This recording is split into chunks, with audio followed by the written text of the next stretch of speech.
Lords and ladies, I'm Doom. Welcome to my channel, guys. Today we are doing an unboxing of the great helm of Sir Richard Pembridge. Richard was an honourable knight who served under King Edward III, born in the year of our Lord 1320.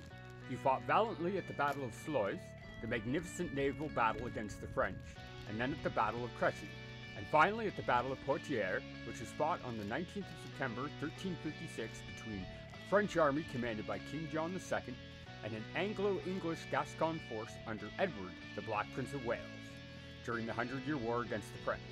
His helmet was commissioned and likely was of a series of helmets to match, one of which was the great helm of the Black Prince of Wales himself, Sir Edward of Woodstock. The major differences between the two helms comes down to a few factors. The venting holes, which on Edward's helm were minimal and only on one side of the right of the helm, and were in the design of a French fleur-de-lis-esque style crown. Where Richard's, God bless him, and exceptionally well vented on both sides, making armored combat way less of a chore. Breathing in a helmet is everything. I've done medieval combat of all sorts, from reenactment to choreographed fighting, and straight up kind of vicious style view-hurt combat. And now I gotta test, the more breathing holes you have, the better. Breathing is everything. Now, Edward's helm also had a fleur-de-lis nose bridge, unlike the Pembridge helm, which had a basic flat bar.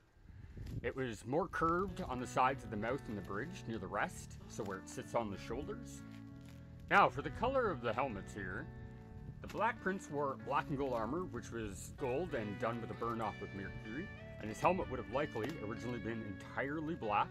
There's an example of his jousting helmet, which has a golden lion mounted to the top and a golden bridge where the mount of the lion actually sits, as well as his under-metal arming cap, which is black, with a golden crown and an all-black davenport, where the surviving Pembridge helmet is much different. It's somewhat rusted and pitted, but they can still tell it was not blackened like the Prince's was. It was originally, very much likely, in a very high polish, but would have had much of the polish minimized over time due to excessive combat blows. Now, the surviving helmet of Richard actually does have a massive dent over the left eye, which shows how well these helmets are at taking a blow, but does kind of lend credence to the fact that you can pierce a helmet, especially with the way the helmets were done historically, as opposed to how they're done now out of a piece of sheet metal. Anyways, now, if you've been a follower of mine for a while, I'm sure you're kind of curious as to why, you know, I'm procuring a medieval armory and why all this medieval stuff's now on the channel, and why I'm talking about Sir Richard and the Black Prince at great length today, you know, when I'm supposed to be prepping for the war in Ukraine.